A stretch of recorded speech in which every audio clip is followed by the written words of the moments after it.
नमस्ते। बाबा क्या बात है हमारे उन साथियों के लिए जो हमारे समक्ष बैठे हैं, यहाँ पे उपस्थित हैं। सबसे पहले टिपिकल जगत्यालवी जी मुझे इस तरह से घूर रहे हैं जैसे मैं घर में न पहुंच पाया हुआ 12वां सिलेंडर हूँ। लेकिन टिपिकल जी अपना परिचय 2 पंक्तियों में गा के ही देना पड़ेगा भाई, संगीत वाला मामला। आग नफरत की मोहब्बत से बुझा देता है, जख्म आ जाए तो मरहम भी लगा देता है। क्या बात है। एक ऐसा भी टिपिकल है जहां में यारो, क्या बात है, रोने वालों को एकदम से हंसा देता है। क्या बात है भाई, बहुत अच्छे भाई, बहुत खूब। टिपिकल बात, क्या बात। आप टिपिकल साहब के साहब हमारे ये जो दोनों बैठे हुए हैं जोड़ी, वाह वाह वाह वाह भाई, ये जो दोनों को वितरण किया है बालों का, लेकिन कहीं कोटा ज्यादा दे दिया और जहां जरूरत थी वहां नहीं दिया, ये बड़ा गड़बड़ मामला है। लेकिन जिनको बहुत जरूरत है, जो शर्मा रहे हैं, उनका नाम भी शर्मा है, अशोक शर्मा, जो दिल्ली से हमारे बीच में आते हैं। और जिनके पास जो बैठे हुए हैं ये फारूक सरल हैं, जो लखीमपुर खीरी उत्तर प्रदेश में एक कस्बा है, वहां से आते हैं और मुस्कुराने की कोशिश कर रहे हैं। आप सीधे हंस पड़े और हाथ भी जोड़ लिए। चुनाव लड़ने का इरादा है क्या? और संगीत का मामला है तो जरा गा के बताइए कि क्यों इस तरह से हाथ क्यों जोड़ लिया आपने? लौट के आजा मेरे मीत, तुझे मेरे गीत बुलाते हैं।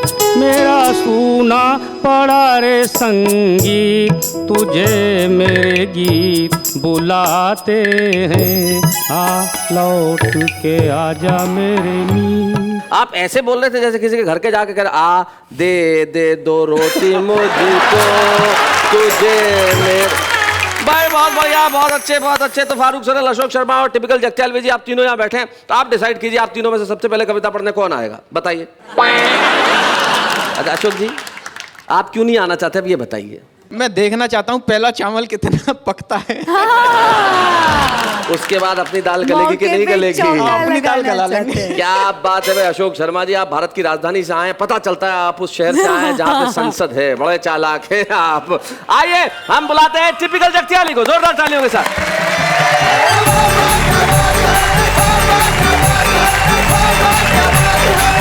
सभी दर्शकों को टिपिकल जगत्याली की जानिब से आदाब, सलाम, नमस्कार। आदाब। गजल से पहले 4 मिसरे समाप्त करें। इरशाद। मेरे सेल फोन में बैलेंस भेजो कहती है मुझको, अच्छा नहीं भेजूं तो वो मुझको परेशान हाल करती है।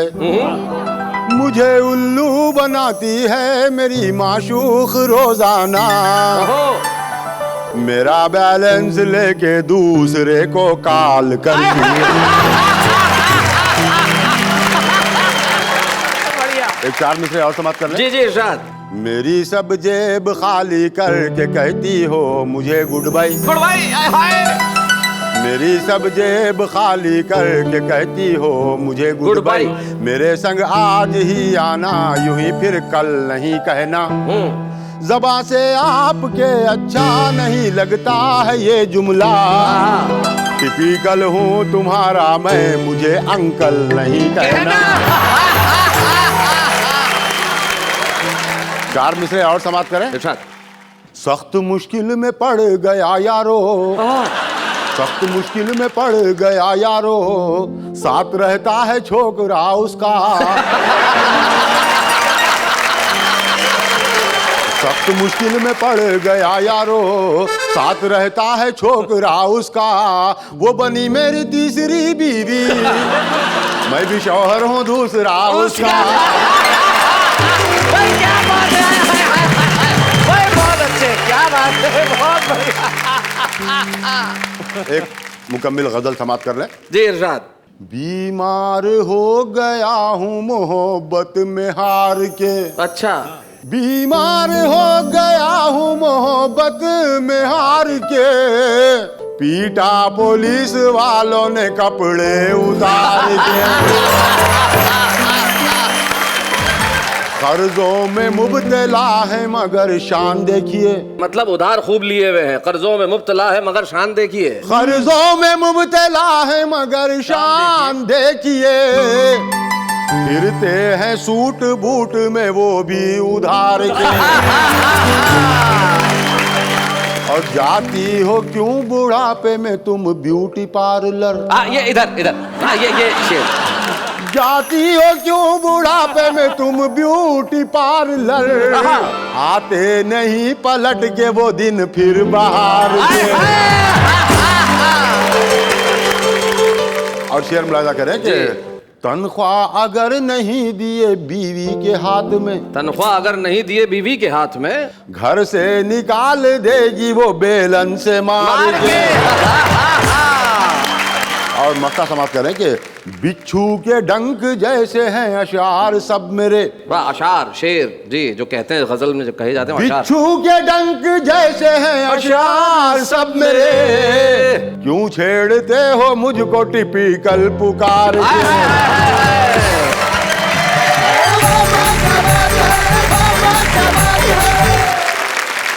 भाई अशोक शर्मा जी, आपने बहुत अच्छा किया कि टिपिकल जी को सबसे पहले हमने खड़ा कर दिया। आपको मालूम था कि भाई महफिल की शुरुआत बड़ी जोरदार होनी चाहिए और आगाज इन्होंने इतना कमाल का कर दिया है कि भाई अब आगे आप भी इंतजार कर रहे होंगे कि क्या होने वाला है। तो क्या होने वाला है बताइए।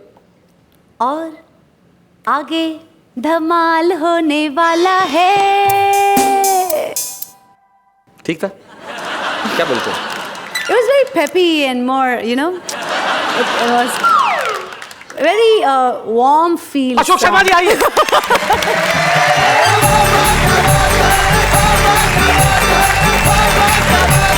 इतने बढ़िया श्रोता हैं, कविताओं का आनंद ले रहे हैं जी। लेकिन कई बार श्रोता एक ऐसा ठस सामने मिल जाता है कि हंसकर ही नहीं देता। हाँ, एक कवि सम्मेलन में हमने आधे घंटे तक हास्य कविताएं सुनाई, लेकिन एक श्रोता को हंसी नहीं आई। हाँ। हमने पूछा क्या बात है जनाब, वह बोला मानसिक तनाव। अच्छा।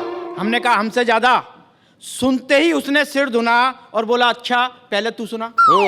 हमने कहा बेटा आज सुबह ही पत्नी को लेकर हॉस्पिटल गए थे, लेकिन लौटते समय हमारी किस्मत ही फूट गई। ना जाने कब हमारी पुरानी नौकरानी ने हमें देख लिया और धच्च से आकर स्कूटर पर बैठ गई। हम नौकरानी को लेकर घर आ गए, पत्नी वहीं छूट गई। जब इस बात का एहसास हुआ तो उल्टे पांव हॉस्पिटल की तरफ भागे, तभी पड़ोसी आ गए आगे। बोले लगता है आप हॉस्पिटल जा रहे हैं, हमारी पत्नी को लेते जाइए, हम साइकिल से आ रहे हैं। अच्छा।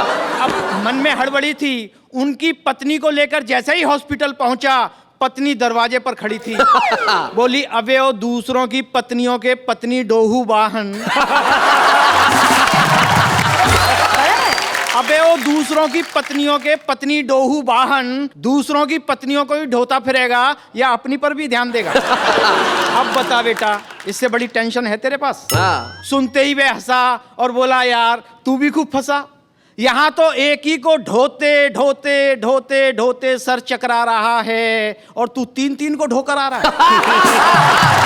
बढ़िया बढ़िया। ये तो थी साहब प्राइवेट हॉस्पिटल की बात जी। एक सरकारी हॉस्पिटल भी होता है। एक बार मैं वहां भी फंस गया। क्या बात है। आधुनिक हथकंडों से युक्त सरकारी अस्पताल, उन पर बिछा हुआ दलालों का जाल, बाप रे बाप, भगवान ही बचाए। मरीज मरे तो मरे, उसका तीमारदार भी बचकर भागने ना पाए। बैठे बिठाए समस्या हुई खड़ी, पत्नी के ऊपर पड़ोसी की दीवार गिर पड़ी। अच्छा। पहले तो हंसी आई, इसलिए नहीं आई कि उसका चोट लग गई, इसलिए आई कि कोई दीवार ऐसी है वो पत्नी को भी शिकार बना सकती है। कि पहले तो हंसी आई, फिर औपचारिकताएं निभाई। मजबूरी होती है साहब। पत्नी को टैक्सी में डाला और भागे, पूरा परिवार पीछे था, हम आगे। इमरजेंसी वार्ड के बाहर स्ट्रेचर पर लेटे एक व्यक्ति को जैसे ही छुआ, वह तुरंत उठ खड़ा हुआ। बोले स्ट्रेचर चाहिए? 50 रुपए लाइए। पूरे 8 घंटे वेट किया है, तब कहीं जाकर स्ट्रेचर लिया है। अच्छा। हमने कहा भैया तुम्हारा ये धंधा कब से चल रहा है? वह बोला अपना तो परिवार ही इसी से पल रहा है। ज्यादा बताएंगे तो आप ही का कलेजा हिलेगा। यकीन नहीं आता तो अस्पताल में घूमकर देख लो, अपना पूरा खानदान किसी ना किसी स्ट्रेचर पर लेटा मिलेगा। तभी किसी ने मारी कोहनी, पत्नी की तरफ इशारा करके बोला बुढ़िया दाखिल करानी है? बुढ़िया कराओ बोनी। हमने कहा क्या लोगे भैया? वह बोला 100 रुपया। हमने कहा 10 रुपए में तो हम खुद ही दाखिल करवा देंगे। वह बोला लगता है बुढ़िया को भी मरवा देंगे। अरे इतनी लंबी लाइन नहीं देखते, आगे पहुंचते पहुंचते आपकी कमर ही झुक जाएगी। जब तक आप आगे पहुंचेंगे तब तक तो आपकी बुढ़िया ऊपर पहुंच जाएगी। हमने कहा हमारा दिमाग मत चाटो। वह गया और एक पुलिस वाले को ले आया। बचा कुचा दिमाग उस पुलिस वाले ने खाया। क्यों वे इसे कहाँ मार लाया? हमने कहा सिपाही जी यह हमारी पत्नी है और आपको पता है इस समय हम पर क्या गुजर रही है। वह बोला सच सच बता दे कितना छोड़कर मर रही है। बहुत बढ़िया, बहुत बढ़िया। सच सच बता दे कितना छोड़कर मर रही है, इसके पास नकदी और जेवरातों की कितनी सीमा है और इसके नाम से कितने का बीमा है या इसके माता पिता से इसके हिस्से में कितना आना है और तेरा किस किस महिला से यार आना है। सच सच बता दे वरना पुलिस केस बनेगा। ये तो मरेगी मरेगी, साथ में तू भी मरेगा। अंदर जाकर देखा तो यह भी सच था, पूरा हाल मरीजों से ही खचाखच था। किसी का मरीज कहीं था, सामान कहीं था, पांव रखने को स्थान भी नहीं था। एक बिस्तर पर 3-3 पड़े थे, जिनको जगह नहीं मिली वो ग्लूकोज की बोतल लेकर हाथ में खड़े थे। एक व्यक्ति मारे दर्द के तड़फड़ा रहा था, लेकिन डॉक्टर नर्सों के साथ गप्पे लड़ा रहा था। ओए होए। और दूसरा मरीज की हालत हद से ज्यादा बिगड़ रही थी और नर्स टीवी के आगे बैठी मैगजीन्स पढ़ रही थी। बहुत अच्छे। एक अन्य मरीज के सिरहाने खड़े 2 व्यक्ति आपस में बतिया रहे थे। बोले यार लगता है अब ये भी जाने वाला है, इसके लिए भी स्ट्रेचर लाना पड़ेगा। दूसरा बोला ना, ये जो ट्रॉली खड़ी है ना इसी से काम चल लेगा। ज्यादा दिक्कत होगी तो इसकी गठरी बनाएंगे और खींचकर मुर्दागिरा तक ले जाएंगे। तभी मरीज की आवाज आई, मेरे भाई मैं आपको कष्ट नहीं पहुंचाना चाहता हूं, आप तो मुझे रास्ता बता दीजिए, मैं खुद ही चला जाता हूं। मुर्दागिरे के बाहर एक व्यक्ति ना बोल रहा था ना हिल रहा था, कारण उसका मुर्दा ही नहीं मिल रहा था। अस्पताल के कर्मचारी उससे समझा रहे थे कि इतना मत घबराइए, इतने सारे मुर्दे पड़े हैं, जो भी पसंद आए ले जाइए। क्या बात है। खैर हम भी रोते पीटते घर आए, देखा तो चकराए, हमारी पत्नी मरी नहीं, साक्षात जी रही थी और चारपाई पर बैठी हुई हल्दी का दूध पी रही थी। बहुत अच्छे। तब से हमने फैसला लिया और ये कसम ली कि आज के बाद इस चक्कर में कभी नहीं आएंगे और अब के हमारी पत्नी मरे या जिए, लेकिन भूल कर भी सरकारी अस्पताल नहीं जाएंगे। क्या बात है, बहुत अच्छे।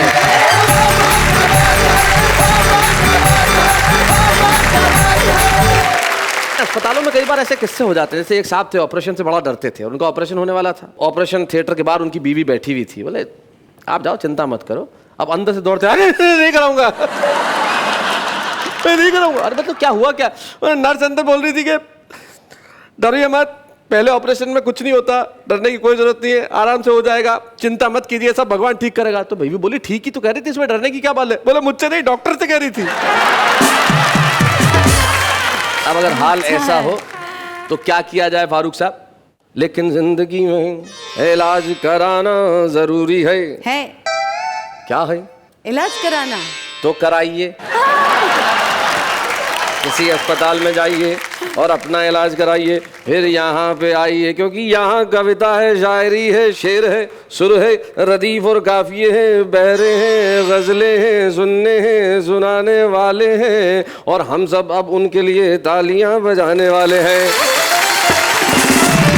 जो आएंगे आएंगे लखीमपुर खीरी से आएंगे, दे आएंगे आएंगे आएंगे लखीमपुर खीरी से आएंगे, आएंगे आएंगे आएंगे लखीमपुर खीरी से आएंगे। मैं एक स्वागत गीत पढ़ने जा रहा हूँ। स्वागत। बारातियों के स्वागत में कन्या के पिता के द्वारा लिखा हुआ स्वागत गीत, अभिनंदन पत्र सुनिएगा। कि आदरणीय श्रीमान तुम्हारे स्वागत में लिखूं मैं स्वागत गान, तुम्हारे स्वागत में। बहुत अच्छे। पहला स्वागत उठने बैठने की व्यवस्था, कि कैसे करूं आपकी खातिर, कुर्सी मेज मसहरी हाजिर, मखमल गद्दा रेशम चादर, बैठो है फादर के फादर, और सजे हुए सामान तुम्हारे स्वागत में। तुम्हारे स्वागत में। उसके बाद नाश्ते का इंतजाम। नाश्ते का इंतजाम। लड्डू और जलेबी खाओ, कुछ घर ले जाओ, रसगुल्ले ताजे मंगवाए, देशी घी में गए बनाए, और शुद्ध सरल मिष्ठान तुम्हारे स्वागत में। तुम्हारे स्वागत में। केले एक सांस में 12, खाओ गिन कर सेब 18, 1 किलो नमकीन चबाओ, कुल्हड़ 20 चाय पी जाओ। क्या बात है? और सूक्ष्म है ये जलपान स्वागत में। सूक्ष्म है जलपान भाई, बहुत अच्छे। तुम्हारे स्वागत में। अगर आप हैं शाकाहारी, तरह तरह की है तरकारी, आलू मटर टमाटर गोभी, क्या बात है साहब? मन चाहे तुम खाओ जो भी, ये पूरी पकवान तुम्हारे स्वागत में। आदरणीय श्रीमान तुम्हारे स्वागत में। अगर आप शाकाहारी का डोगा सिस्टम चलता है जी, कि अपने हाथ परोसो काढ़ो, अंडे मुर्ग मुसल्लम झाड़ो, तरह तरह के हैं ये व्यंजन, बाकर ख्वानी और मुतंजन, बिरयानी और नान तुम्हारे स्वागत में। आदरणीय श्रीमान तुम्हारे स्वागत में। संधि जी का अंतिम स्वागत, जी, जी, क्या बात इसके है? बिना सारे स्वागत बेकार माने जाते हैं, उसकी भी पूरी व्यवस्था कि मांगा था दहेज जितना भी, मंगवाया है सब उतना ही, फ्रिज टीवी और टेप रिकॉर्डर बनवाया है देकर ऑर्डर, और बाप की है दुकान तुम्हारे स्वागत में। आदरणीय श्रीमान तुम्हारे स्वागत में। कि लेमन डिनर और टी सेट है, जो भी है सो बेटर बेस्ट है, सोफा सेट और फार्म का गद्दा, बैठो एसी कार में दद्दा, और नकद कभी है ध्यान तुम्हारे स्वागत में। आदरणीय श्रीमान तुम्हारे स्वागत में। कि रकम 20 लाख है पूरी, लो समधी जी भरो तिजोरी, यदि चाहो कुछ और मंगा दूं, घर भी आपके नाम लिखा दूं। क्या बात है? पूरे कर लो अरमान, अब हाजिर है जान, ले लो मेरे प्राण, हम तो चले शमशान तुम्हारे स्वागत में।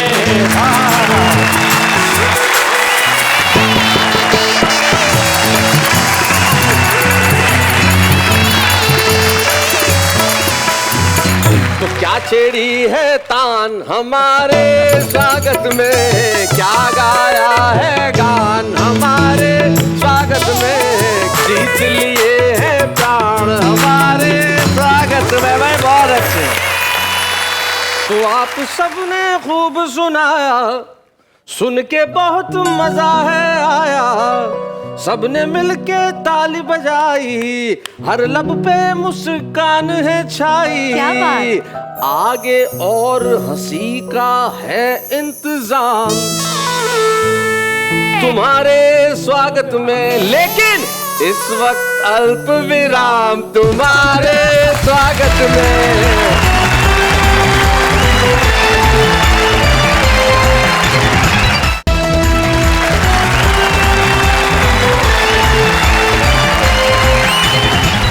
स्वागत है फिर से आपका उसी कार्यक्रम में जिसका नाम है क्या बात है संगीत। संगीत की बात कर रहे हैं, आप लोगों ने कमाल किया, आपने सुर छेड़े तान छेड़े। अगर अच्छा संगीत का रूप बदल दिया जाए तो अर्थ भी बदल जाते हैं। जैसे कितना खूबसूरत गाना है हमारी हिंदी फिल्मों में, तुम आ गए हो नूर आ गया है, नहीं तुम चरागों से लो जा रही थी। क्या बढ़िया गाया। अब हमारे एक मित्र हैं, उनका बिजनेस था ट्रेन में गाने का। अब उन्होंने गाया ट्रेन में कि तुम आ गए हो और नूर आ गया है, नहीं तो चरागों से लो जा रही थी। तुम आ गए हो और नूर आ गया है, तो दूर के मुसाफिर हमको भी साथ ले ले रे। ट्रेन में चल रहा है, हम हमको भी साथ ले ले, हम रह गए अकेले, ओ दूर गए मुसाफिर।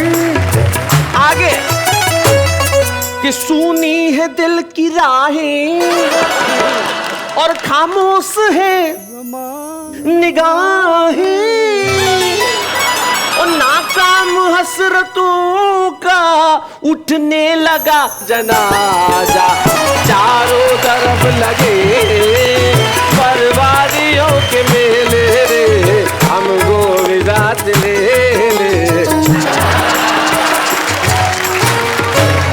उतर गया, ट्रेन से उतर गया, निकल लिया। कुछ लोग होते हैं जो जीवन का संगीत इस खूबसूरती से निभाते चलते हैं कि जहां भी जाते हैं सुर ही सुर होते हैं। हिंदी हास्य व्यंग के मंचों पे हमारे कुछ ऐसे सारथी रहे, कुछ ऐसे कवि रहे जो व्यंग और हास्य के स्तंभ रहे, चाहे वो शैल चतुर्वेदी जी हो या माणिक वर्मा जी हो। उस पीढ़ी के एक ऐसे कवि हमारे साथ हैं जिन्होंने हास्य को एक नई दिशा दी। अपने खराब स्वास्थ्य के बावजूद मेरे व्यक्तिगत निमंत्रण पे वो आज यहाँ तक आए और हमारे विशेष मेहमान बन के आज यहाँ कविता सुनाएंगे। क्या बात? श्री सुरेश उपाध्याय।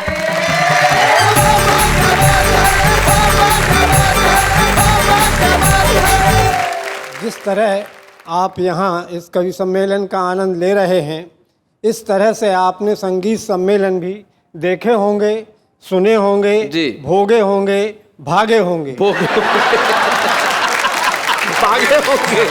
क्योंकि संगीत सम्मेलन कई बार ऐसे भी हो जाते हैं कि लोग बाग भाग खड़े होते हैं जी। ऐसा ही एक संगीत सम्मेलन चल रहा था, तो आदरणीय भाई ने पूछा कि ये जो महिला संगीत प्रस्तुत कर रही हैं, गाते गाते अपने नेत्र बंद क्यों कर लेती हैं? हाँ। हमने कहा कि इनसे श्रोताओं का दुख देखा नहीं जाता। जिस संगीत सम्मेलन में श्रोताओं का दुख न देखा जा रहा हो, ऐसे संगीत सम्मेलन की ये रपट है जी। कविता का शीर्षक है कि संगीत सम्मेलन यानी बाजू बंद खुल खुल जाए। बाजू बंद खुल खुल जाए। कि संगीत का शौक हमें भी है, संगीत का शौक हमें भी है, लेकिन इसका ये मतलब तो नहीं कि बेचारी जनता को 2-2 घंटे तक लगातार सताया करे।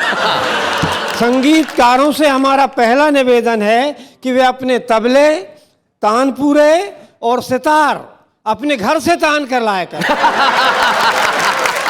एक तो घंटा 1.5 घंटा वैसे ही लेट आते हैं, हाँ। ऊपर से मंच पर आसन जमाते ही हथौड़ा लेकर बैठ जाते हैं।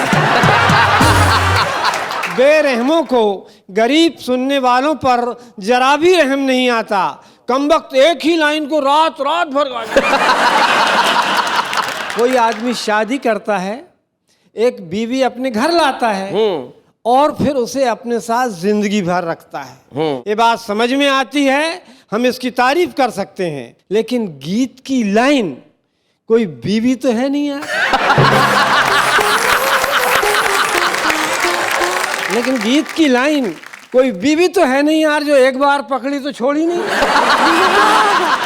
लाइन तो लाइन है, आप दूसरी लाइन पर भी आलाप मार सकते हैं, लेकिन एक ही लाइन तो मत पकड़े रहो मेरे प्रभु। आपकी सरकस से हमारी महफिल के अनेक श्रोता घर से धार सकते हैं। सही बात है। खैर, इस बात को जाने दो, अपने को गहराई में जाने की क्या जरूरत है। हाँ। अरे बजाने के लिए आए हो तो बजाओ। हाँ। मगर हे तबलची महाराज, तुम्हें बीच बीच में गद्दी से उचक कर सिर हिलाने की क्या जरूरत है?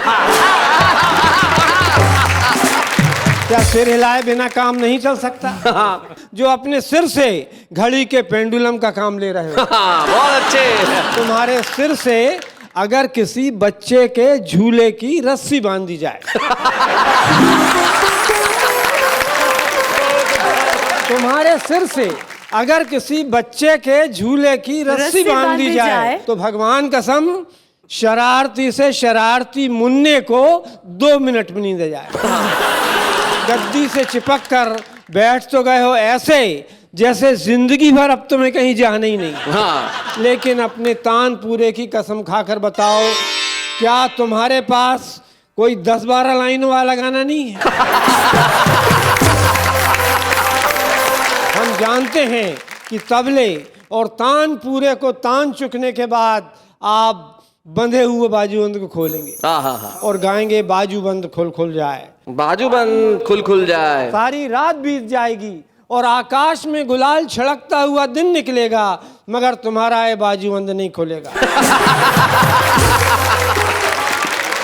कतई नहीं खुलेगा। अगर खुल जाए तो तुम्हारा बाजूबंद वहीं पे खत्म हो जाए। इसलिए तुम इस बाजूबंद को हमेशा बांधे रहो। पुराने लोगों ने पुरानी फिल्म देखी होगी, बैजू बावरा किस तरह से वो अपना संगीत प्रस्तुत करता था। बादल राग गाता था, वर्षा होने लगती थी। दीपक राग गाता था, दिए जल जाते थे। वो ही बैजू बावरा पता नहीं कैसे इसी टाइप के गाने गा कर मृगों को बुला लेता था, मृगों को। लेकिन 21वीं सदी है साहब, ये नया जमाना है साहब, और मत खींचो और मत अलाप भरो। तुम्हारे गले की नसें खींची जा रही हैं तांत की तरह, और खींचोगे तो फोकट में जान चली जाएगी। वो मृग बदमाश कभी नहीं आएगा, मिर्गी आ जाएगी। फिर क्या करोगे? कुछ समाज सेवक तुम्हारी तरफ दौड़ेंगे और तुम्हें अपना जूता सुंघाएंगे। समाज सेवक, माइक पर अनाउंस कर दिया जाएगा, द प्रोग्राम इज ओवर। और ओवर सुनते ही कमबख्त तुम्हें फिर होश आ जाएगा और तुम फिर गाने लगोगे, बाजूबंद गुल जाए। ये हास्य होता है जो सब टीवी का भी और हमारे इस कार्यक्रम का भी उद्देश्य है। एक भी शब्द ऐसा नहीं जो आप परिवार के साथ बैठ के न देख सकें। अश्लीलता से परे हास्य क्या होता है, ये उदाहरण हम देते हैं सुरेश उपाध्याय की कविता के रूप में। ये मेरा व्यक्तिगत तौर पे और वाह वाह क्या बात है का कर्तव्य है कि हम उस पीढ़ी के सुरेश उपाध्याय को सम्मानित करें जिन्होंने हिंदी कविता को मंचों पर न सिर्फ लोकप्रिय किया बल्कि लोगों में उसे एक स्थान दिलाया, उसे सम्मान दिलाया। आज हम सम्मान करते हैं हिंदी हास्य व्यंग के एक बहुत श्रेष्ठ कवि सुरेश उपाध्याय जी।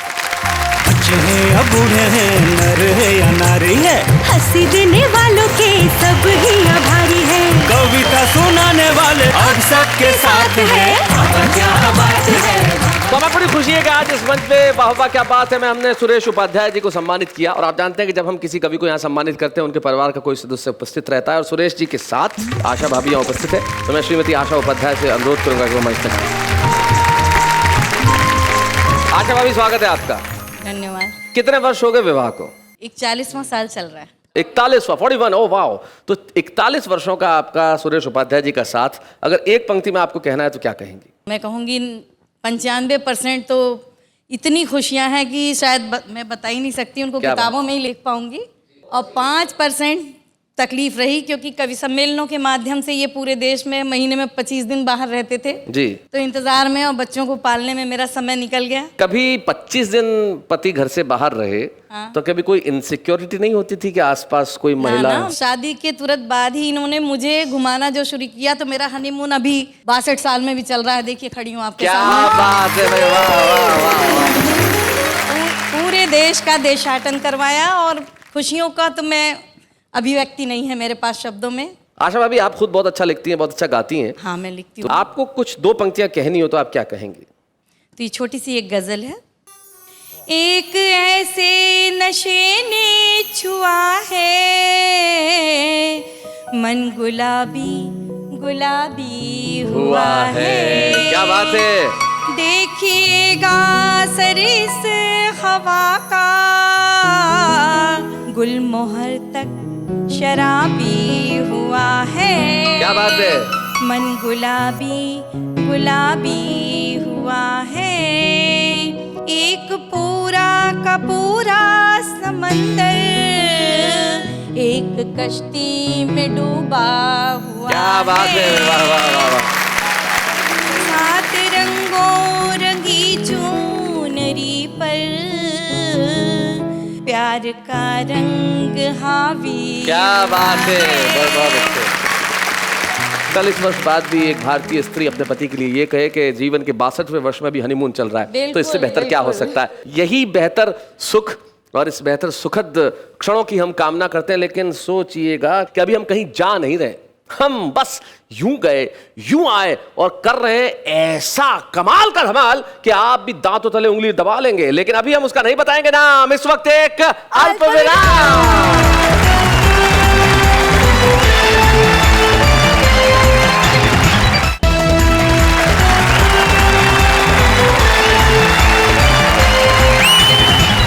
लौटाए फिर से हम उस कार्यक्रम में में जिसका नाम वाह वाह क्या बात है, क्या बात है। आपका साथ है, हमारा साथ है, कवियों का साथ है, लेकिन अब हम उनकी बात करने जा रहे हैं जिन्हें जिंदगी में बड़ी परेशानियां हैं, गम है, दुख है, लेकिन फिर भी चेहरे पे मुस्कुराहट है। यानी भारत का वो आम आदमी जो जहां भी रहे, कहीं भी रहे, जैसे भी रहे, कैसे भी रहे, लेकिन कविता जरूर सुनाता है। पूछिए कैसे? कैसे? ऐसे। वो इश्क तो करती है पर जुनून नहीं करती, वो कत्ल तो करती है पर खून नहीं करती, इतनी कंजूस है मेरी चाहने वाली, वो मिस कॉल तो करती है पर फोन नहीं करती। इश्क करने वालों का यही अंजाम होता है, इश्क करने वालों का यही अंजाम होता है, कभी नज़ला, कभी खांसी तो कभी जुकाम होता है। India is a nation and Dadar is a station. India is a nation and Dadar is a station. Don't fall in love, first complete your education. सल्टा डाला मुझको कम वक्त ने बातों बातों में, महज खिलाई इतनी मिठाई कि चिपक के रह गई दांतों में।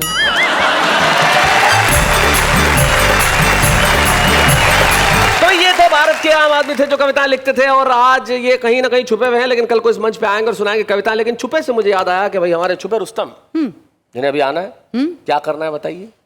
कविता। वाह, बहुत अच्छे। तो भाई हमारे छुपे रुस्तम जो आज के, वो सही में छुपे रुस्तम, एक महाराष्ट्र का एक कस्बा धुलिया, वहां वो रहते हैं। उनकी कविताओं का आप पे ऐसा असर होगा कि आप हंसी के सागर में गोते लगाएंगे और आप कहेंगे भाई ये तो कमाल के हैं। हमारे बीच में आ रहे हैं हमारे छुपे रुस्तम धुलिया के इब्राहिम सागर।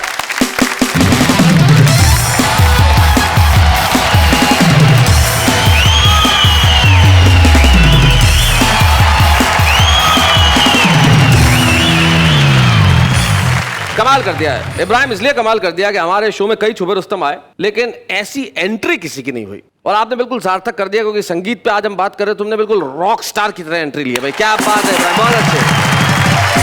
अर्ज किया है कि मेरी गली में एक पड़ोसन नागन इच्छाधारी है, हाँ, उसकी सपेरे और नेवले से अच्छी खासी यारी है। ओहो, चाहे गजल के शेर कहो तुम, चाहे हजल के शेर कहो, आहा, इसमें भी झक मारी है और उसमें भी झक मारी है। अर्ज किया है कि माना के दोस्तों मैं बहुत ही अपंग हूँ, माना के दोस्तों मैं बहुत ही अपंग हूँ, सलमान खान जैसा मैं लेकिन दबंग हूँ। अर्ज किया है कि मैं भूखा प्यासा आया हूँ तेरे मकान पर, मक्खन लगा के दे दे मेरी जान नान पर। दस्तक दिए बगैर ही दाखिल में हो गया, दस्तक दिए बगैर ही, दस्तक दिए बगैर ही दाखिल में हो गया, खुश आमदीद लिखा हुआ था मकान पर। क्या बात है। राजी करूंगा उनको मैं शादी के वास्ते, राजी करूंगा, राजी करूंगा उनको मैं शादी के वास्ते, फेंकूंगा ऐसा जाल तेरे अब्बा जान पर। माना के हाथ पाँव में सागर नहीं है दम, माना के हाथ पाँव में सागर नहीं है दम, हो जाऊंगा निसार में हिंदुस्तान। क्या बात है भाई, वाह वाह। पहले भाई आपने वो शेर सुना होगा जी, जब भी आता है मेरा नाम तेरे नाम के हाथ, जाने क्यों लोग मेरे नाम से जल जाते हैं। बिल्कुल शेर सुना मैंने इस शेर से इस्तेफादा किया है और 4 लाइनें कही हैं। चाय पीने के लिए जब भी वो आ जाते हैं, मुझको बैठा हुआ होटल पे ही पा जाते हैं। अच्छा। और जब भी आता है मेरा पान तेरे पान के साथ, हाँ, जाने क्यों लोग मेरे पान को खा जाते हैं। जनाब मुनव्वर राना ने कहा था कि बस इतनी बात पे उसने हमें बलवाई लिखा है। मैंने इसमें हजल का पहलू तलाश किया है और शेर को यूं किया है, बस इतनी बात पे उसने मुझे हलवाई लिखा है। अच्छा, कि मेरे घर के एक बर्तन पे बालूशाही लिखा है। इसी कारण पुलिस वाले भी करते हैं मेरी इज्जत। अच्छा, इसी कारण पुलिस वाले भी करते हैं मेरी इज्जत। मेरे टी शर्ट के लेबल पे दादा भाई लिखा है। पहले भाई समाज फरमाए। जी जी इरशाद। क्या किसी ने मुझसे ये पूछा कयामत किसको कहते हैं? किसी ने मुझसे ये पूछा कयामत किसको कहते हैं, तो मैंने एक कागज पर तेरी अंगड़ाई लिखा है। इसी के वास्ते निकला हूँ घर से खुदकुशी करने। आहा, नेहा जी देखिए शेर हाँ जी। के इसी के वास्ते निकला हूँ घर से खुदकुशी करने के उस लड़की ने आपके खत में सागर भाई लिखा। वो 4 मिसरे सुना दो माना की कटरीना से। अर्ज किया है कि मेरे लबों पे इसलिए मुस्कान नहीं है, कतरीना कैफ से मेरी पहचान नहीं है। वैसे तो मेरी शादी करिश्मा से ना होगी, वैसे तो मेरी शादी करिश्मा से ना होगी, वो साली भी बन जाए तो नुकसान नहीं है। इब्राहिम सागर, आज आप जरूर धुलिया में रहते हैं, लेकिन आज के बाद आप धुलिया में नहीं रहेंगे, क्योंकि आप दुनिया भर में पहुंच गए हैं। आज तक आप छुपे रुस्तम हैं, लेकिन आज छुपे रुस्तम का स्मृति चिन्ह जब हम आपको देंगे, हाथों में थमाएंगे, और इसे लेके जब आप धुलिया में जाएंगे तो कल को आप 10 स्टार हो जाएंगे। अच्छे हैं या बूढ़े हैं, नर है या नारी है, हंसी देने वालों के सब ही आभारी है, कविता सुनाने वाले अब सबके साथ है। क्या बात है। जिंदगी का संगीत वही है जो हमारे चेहरों पे होता है, यानी कि हंसी। हंसते रहिए और हंसते हंसते हमेशा कहते रहिए वाह वाह क्या बात है, क्योंकि संगीत बिना जीवन नहीं और कविता बिना तो कुछ भी नहीं। सारे के सारे गामा को लेकर गाते चले, सारे के सारे गामा को लेकर गाते चले। पापा नहीं